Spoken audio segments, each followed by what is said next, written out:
students. Dear students, we are in the yesterday's class. We are going to learn several aspects on ancient civilizations of the world. Under that, we are learn about the Egyptian civilization. Under that, we know something about the contributions of Egyptians and the Nile Valley. Such kind of several aspects studied under yesterday's class. So after the completion of those aspects, today we are going to learning something about another ancient civilization called Mesopotamian civilization. Mesopotamian civilization.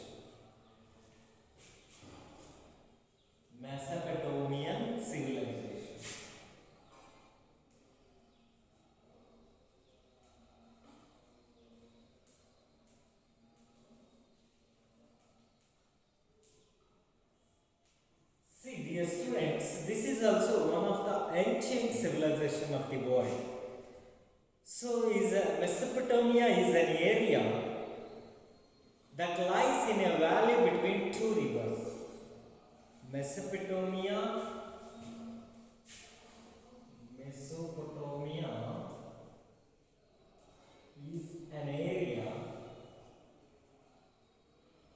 is an area that lies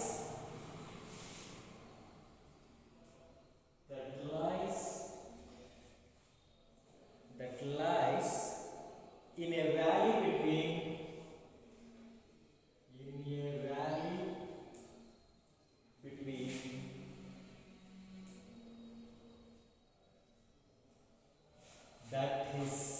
that lies in a valley between two rivers.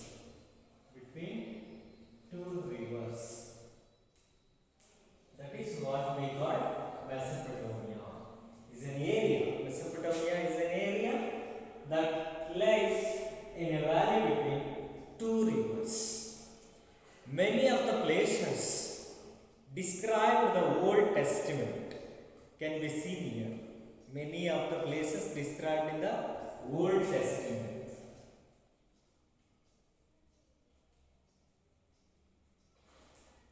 Described about the area and testaments. Old Testaments. And the land which inspires awe and fascination is called the land between the rivers. The land between rivers, or Mesopotamia.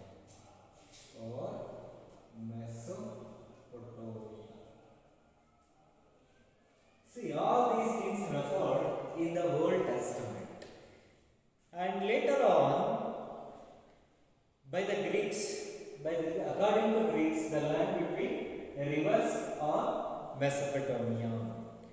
The two rivers called Euphrates and Tigris.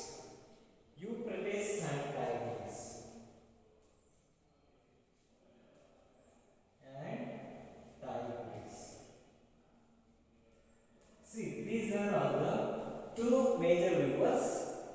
Between these two rivers, there is a land called Mesopotamia, and had made this vast Asian barren land very fertile. This made this West Asian barren land.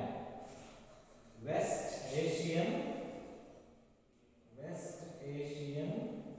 barren land became a barren land converted as fertile.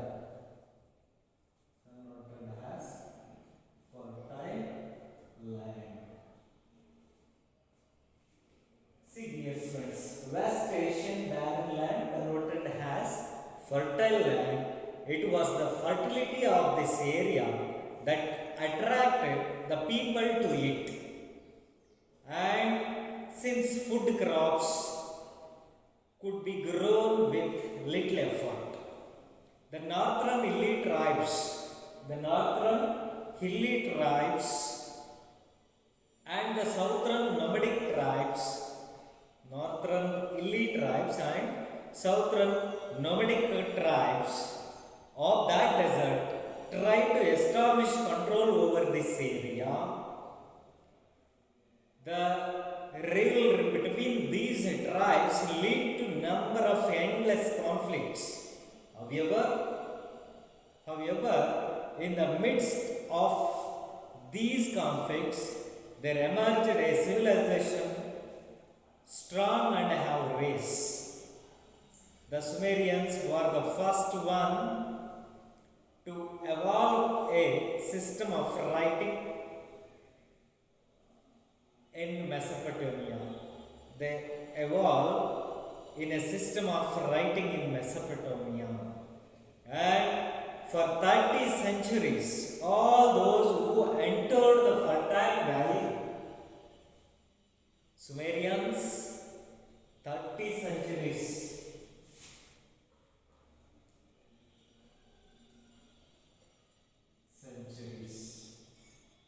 ruled over. There are so many races. Among them, number one is Sumerians.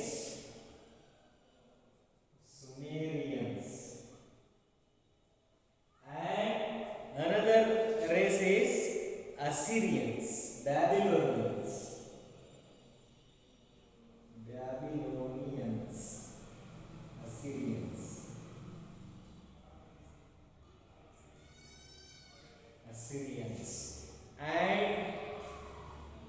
Assyrians and Persians. See, these are all the four races. In 30th century, they had been ruled over the Mesopotamia land. And this system of writing, which was called cuneiform.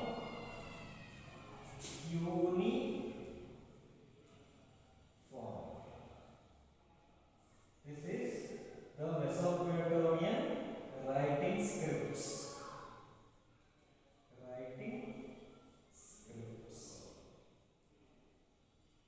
Called as cuneiform. What we call cuneiform. That was the style introduced by the writing style introduced by Mesopotamians. And the central area of this civilization was southern part of the valley between the Euphrates and Tigris rivers. From olden times, this area had been referred to as Babylonia. From olden times, this is considered as Babylonia. The northern part of the valley,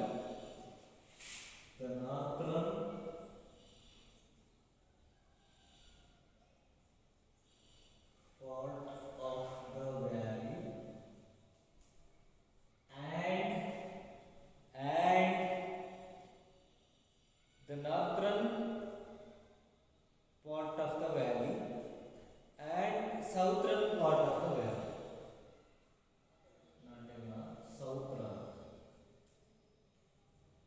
Southern part of the valley is between the Euphrates and Tigris. From olden times, this area is referred as Babylonia.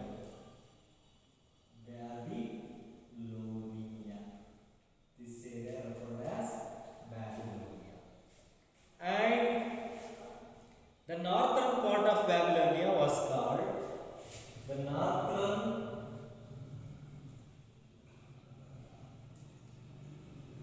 part of the Babylonia, called as or referred as Akkad.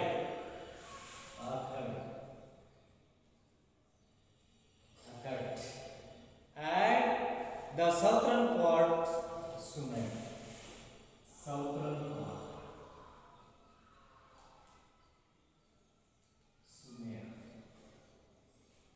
Sumerians.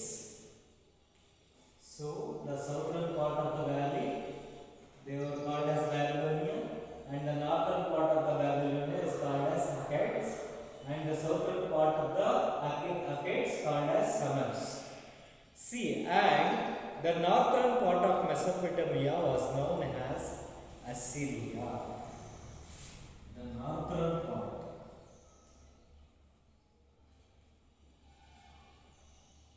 The northern part of the Mesopotamia.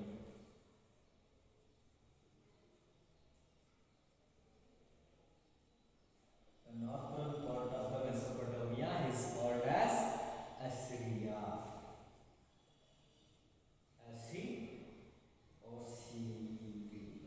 Assyrians. See, these are all the several races of Mesopotamia civilization. See, they have been introduced in a beautiful writing style called as cuneiform, and the people who lived in the southern part of the valley, they referred as Babylonians, and the northern part of the Babylonians referred as Akkadians, and the southern part of the Akkadians called as Sumerians, and the northern part of the Mesopotamia they were called as Assyrians. See, these are all the several races of Mesopotamia dynasties, Mesopotamia civilization. And later on, we know something about the hanging gardens of Babylonia. The hanging garden.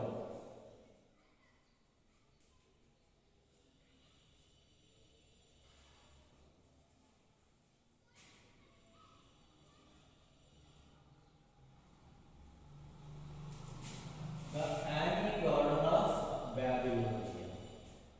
See, dear students, this is the one of the famous legendary hanging gardens. Were created on the banks of the river Euphrates. It is created on the banks of river. Created on the banks of river.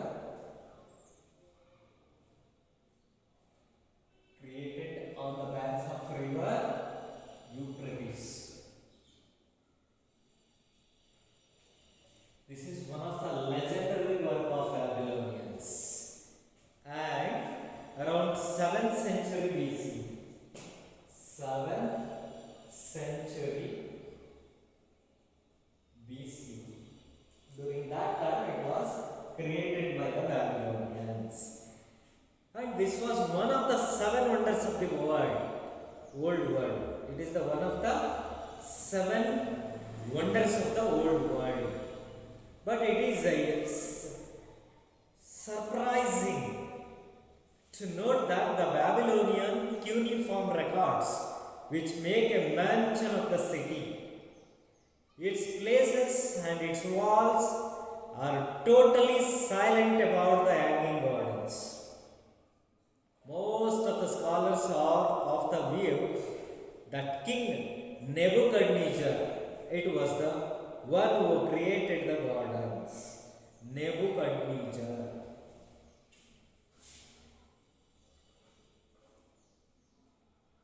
Nebuchadnezzar. Nebuchadnezzar.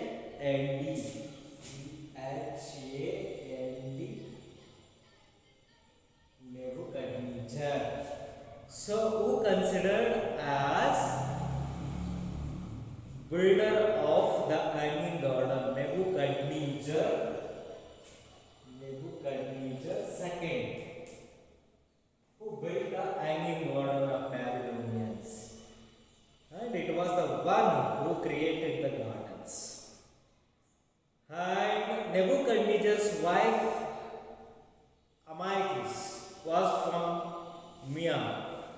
It is said that Nebuchadnezzar got the gardens built in order to console his wife who was missing the beautiful environment of hills, trees, and flowers of her motherland.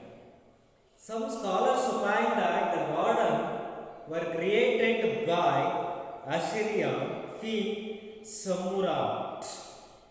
In reality, the gardens did not hang in the air. The trees and bushes were grown at different levels or terraced land of the ziggurats. When the branches hang at different levels and swayed, they gave the onlooker an impression of being a hanging garden. The Euphrates provided the water for these gardens. The Euphrates river provided the water for this garden. This is what we call hanging garden. Okay, see dear students. These are all the introductional aspects of Mesopotamian civilization. See, Mesopotamia is an area that lies in a valley between two rivers. According to Old Testaments of Greeks, the land between rivers of Mesopotamia, the land between two rivers called Euphrates and Tigris. So, these rivers vast Asian barren that converted as fertile land.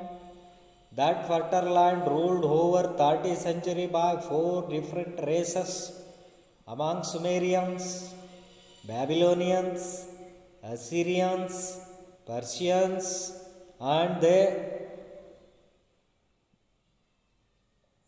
introduced one beautiful writing style called as cuneiform.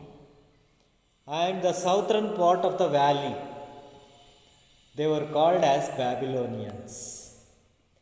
And the northern part of the Babylonians were called as Akkadians. And the southern part of that Akkadians called as Sumerians. And the northern part of the Mesopotamia where lived Assyrians. See, and another one is the Hanging Garden was one of the legendary work of Mesopotamia civilization. That was created on the banks of river Euphrates during the 7th century BC by the Nebuchadnezzar II. See, these are all the several introductional aspects of the Hanging Garden and the Mesopotamia. And the history of Mesopotamians is a story of endless. Mesopotamian history is a story of endless story. And ordered and conflict stories. The Sumerians, the hilly tribe from north. Sumerians are hilly tribes.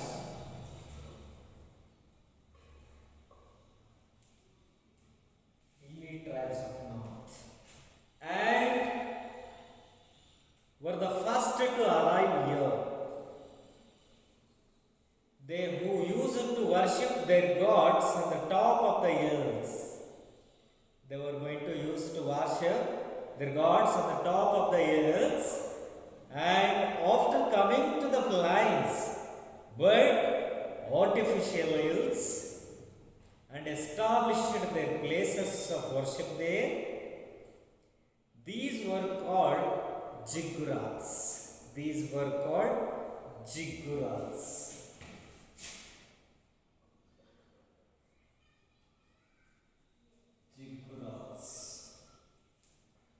What the ziggurats means?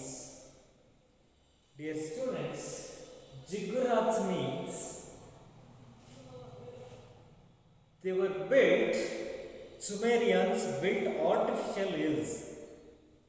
They were built artificial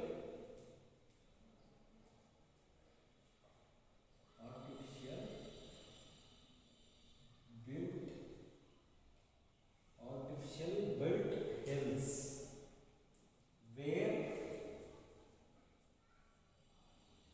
worship their gods on top of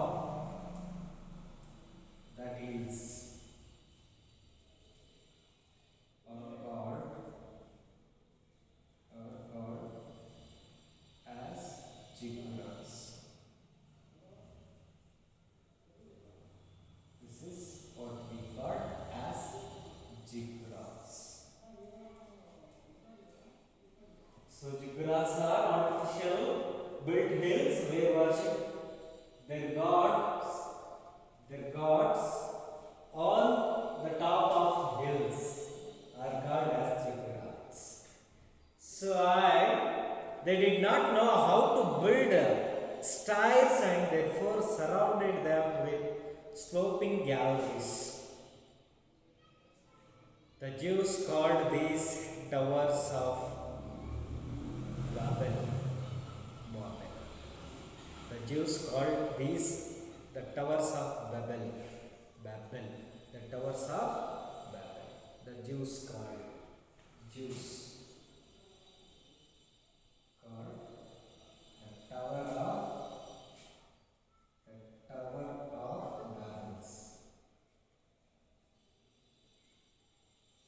So these are all called ziggurats or the tower of Babel. See, these are all the several aspects of hanging garden and ziggurats of Mesopotamians. And another one is the main thing of Mesopotamian civilization is the law code of Hammurabi. The law code of Hammurabi.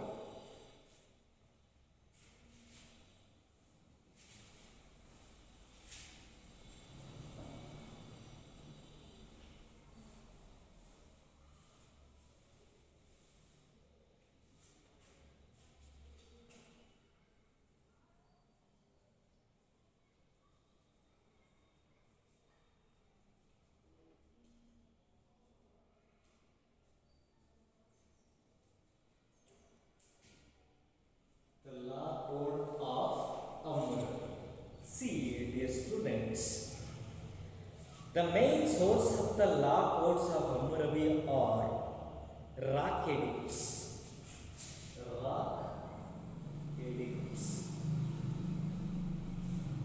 These are the main source of Hammurabi law codes. They are rock edicts found in 1901 BCE. C. Common era. The rock edicts appeared during the period of 1901 C. Today, this has been kept the Louvre Museum of Paris. Today, the rock edicts kept in the Louvre Museum of Paris. Hammurabi's law enforced the logic of an eye for an eye. An eye for an eye. And a tooth for a tooth. A tooth for a tooth. A tooth for a tooth. This is what they call tit for tat. Tit for tat type of law codes used by Hammurabi during the period of 1901 CE. See, Hammurabi's law codes are one among the most ancient of codes available to us. They were probably written to protect the rights of all sections Babylonian societies, especially women and slaves.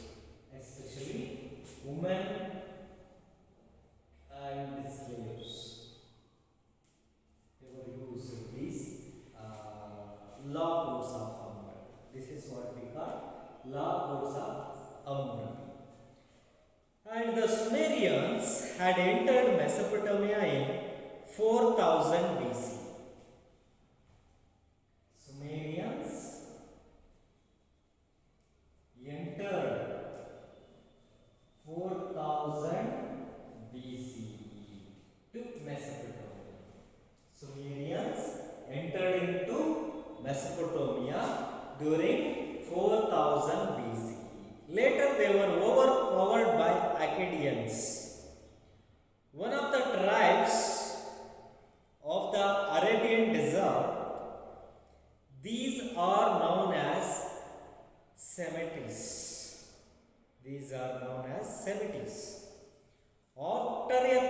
1,000 years, these Akkadians came to be ruled over by the Amorites.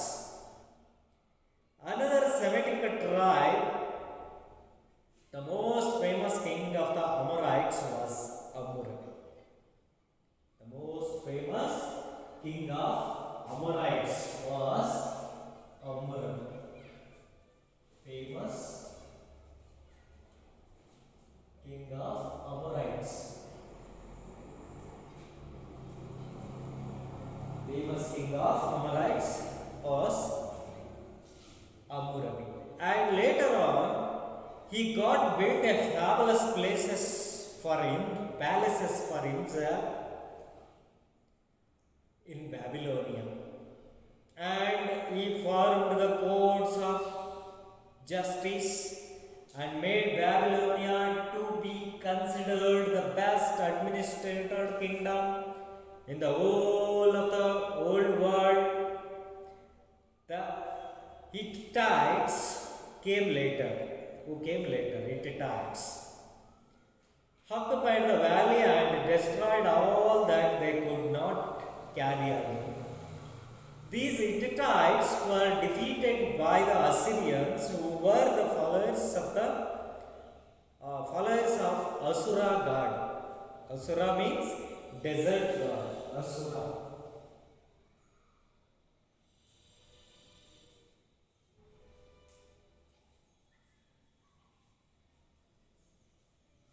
Asura means desert god. So they were followers of god of Asura. And the Assyrians occupied the whole of West Asia and Egypt till about 7th century BCE. Till about 7th century BCE. And collected taxes from all the people. There another Semitic tribe. They were called Chaldeans. Re-established Babylonia in 7th century BC and developed it into a prominent capital of that time. And Nebuchadnezzar was the greatest king among them. He encouraged the study of science, but the Chaldeans came under the attack of Persians in the 6th century BCE. 200 years later, Alexander transformed this place of the Semitic people into a Greek province. After the rulers of the Romans and Turks who followed Alexander, this civilization declined and turned into wilderness. In this way, Mesopotamian civilization became a decline of Alexander's. This civilization declined and turned into wilderness. See, this is what we call Mesopotamian civilization. Okay, this is what we call Mesopotamia civilization.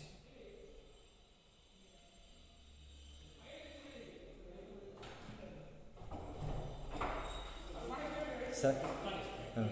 No, sir.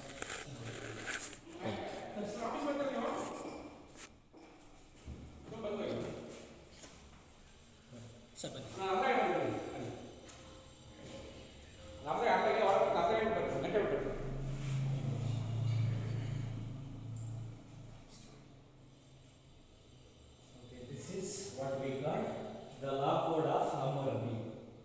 So Hammurabi was the famous king of Amorites, was the famous ruler of Amorites, and his rack edicts discovered during the period of 1901 CE were wrote on the tracks and tit for tat rules that tells about an eye for an eye and the tooth for tooth.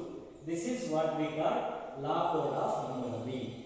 Have you understand, dear students? Yes.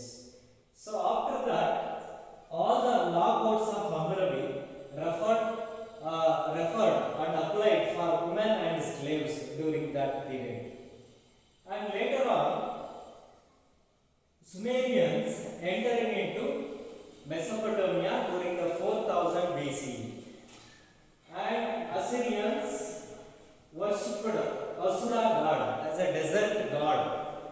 during the period of 4000 BCE. This is what we call the Lockwood of Hammurabi and the Sumerians. Okay, are you understand, dear students?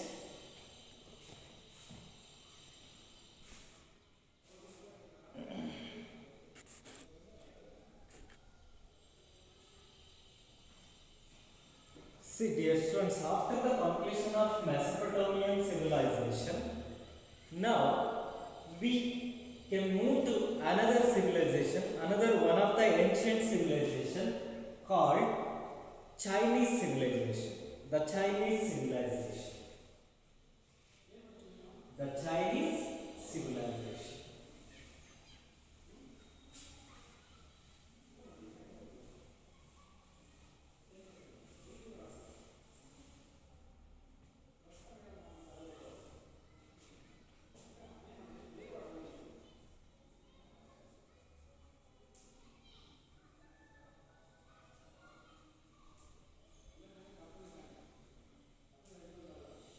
Chinese civilization.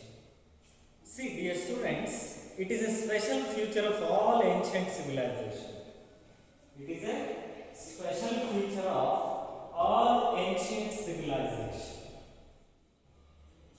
See, that they were established on river plains. Chinese civilization also that established on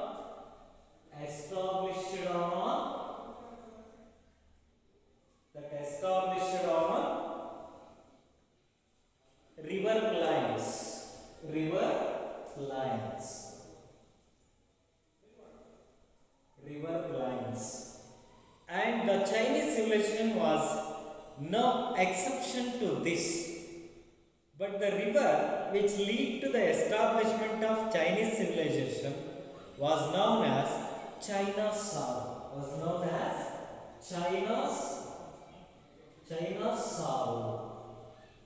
China's Sorrow. It means Sorrow of China or China's Sorrow. See, this was the Huanghe River.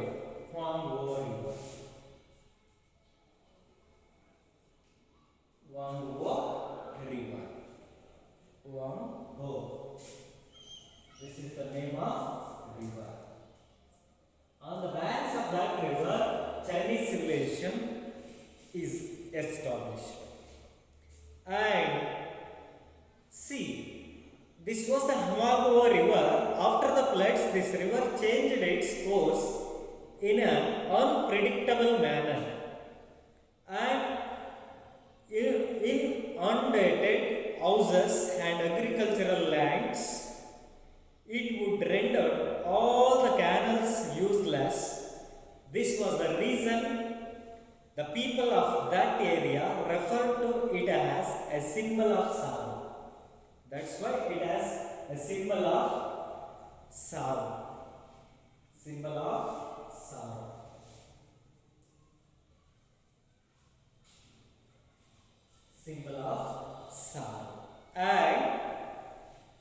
And after the flood, it connoted as a symbol of sorrow.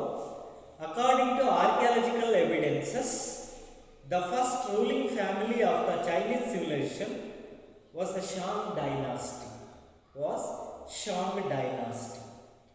Was overpowered by the neighboring Zhou dynasty. Zhou dynasty.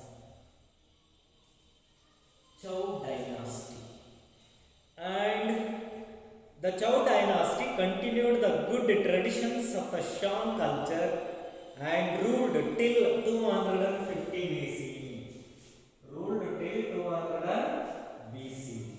After they were ruled 250 BCE. The Zhou dynasty, there was a section of officials.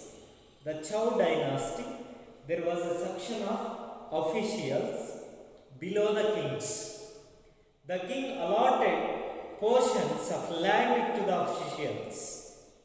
In return for that, the officials supported the king during the battles. In the social stratification, The communities in the next level were the merchants and craftsmen. Apart from them, we can find a great majority of peasants as well. In the lowest hierarchical level was, in the lowest hierarchy level is of their strata of social hierarchy were the slaves. Were the slaves. Slaves were the lowest level of hierarchy in their society. And the prisoners of war were made slaves by the kings. The prisoners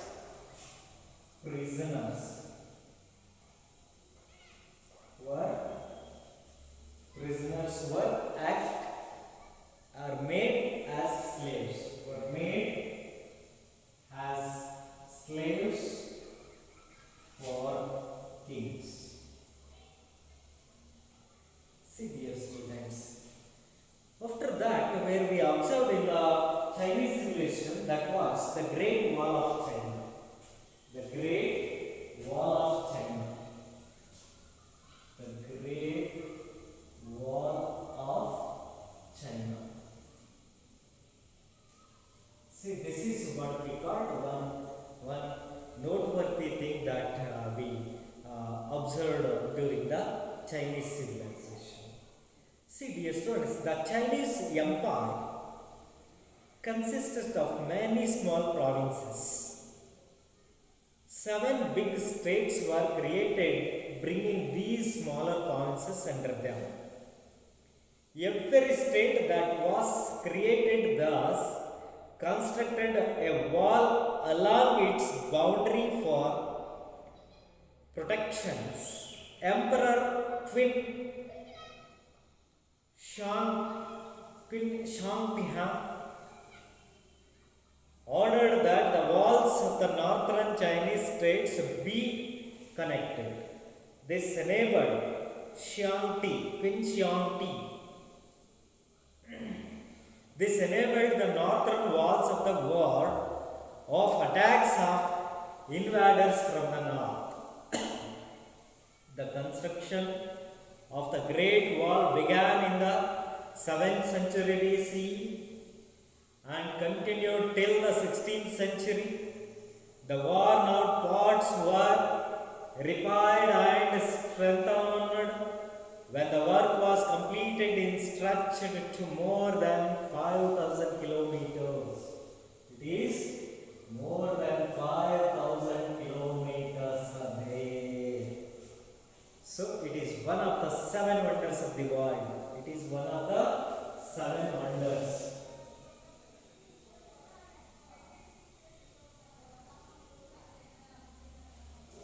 Seven wonders of the world. The Shang king spent quite an amount of time conquest battles, hence the army was prominence. The soldiers enjoyed dignified life and places in the society. Soldiers wore bronze helmets and metal armors. The bronze daggers, axes, bows, and iron-tipped arrows which they used have been found. The people of Shang dynasty depend upon agricultural activities. They had a well-organized system of irrigation. They used to grow plenty of rice. This is what we call Chinese civilization. And they are used porcelain things. It is believed that porcelain originated in China. Porcelain originated in China. Semi-porcelain objects in use of 1600 BCE. By the time of the region of Han dynasty, glazed porcelain had been developed. It had developed into an exotic on ancient Chinese used to bury their dead along with porcelain pots, animals and objects loved most during their lives. During their lives. And the Chinese used to wear thin cotton dresses.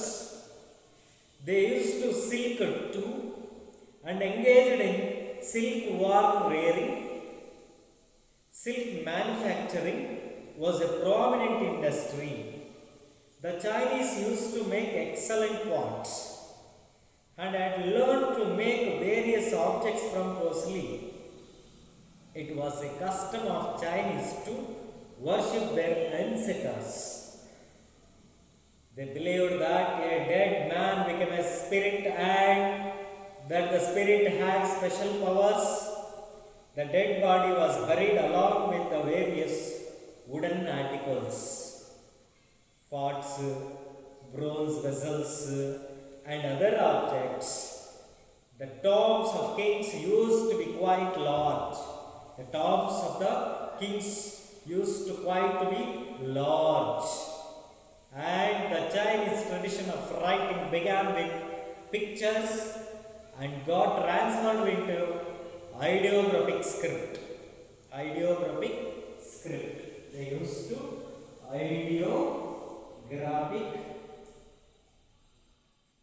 script.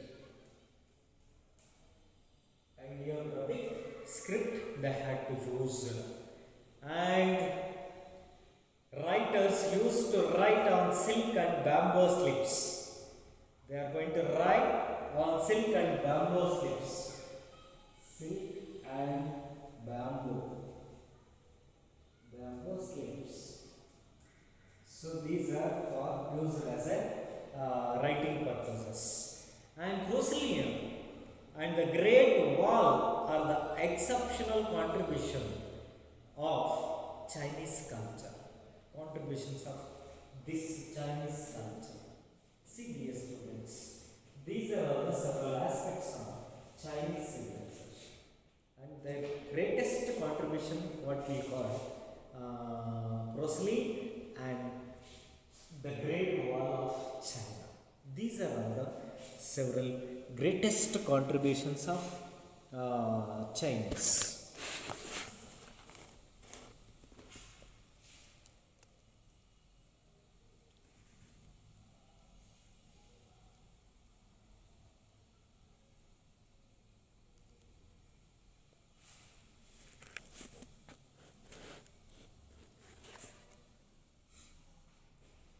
Okay, dear students,